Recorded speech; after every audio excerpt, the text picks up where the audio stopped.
The 2018 Jeep Wrangler JL has an evolutionary design which is instantly recognizable, but the company also made several design tweaks to ensure consumers could tell the difference between it and the outgoing Wrangler JK.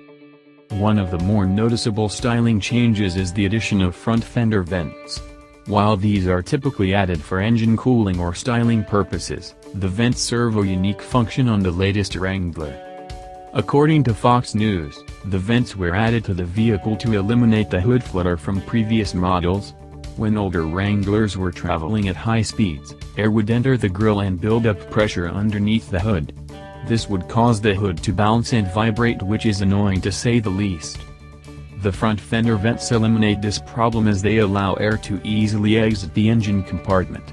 Jeep also installed new hood latches which more securely hold the hood in place.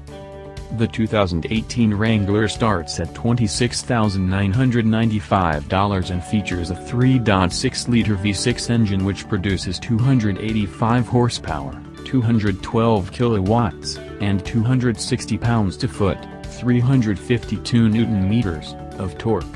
It can be connected to either a 6-speed manual or an optional 8-speed automatic transmission that costs an outrageous $2,000.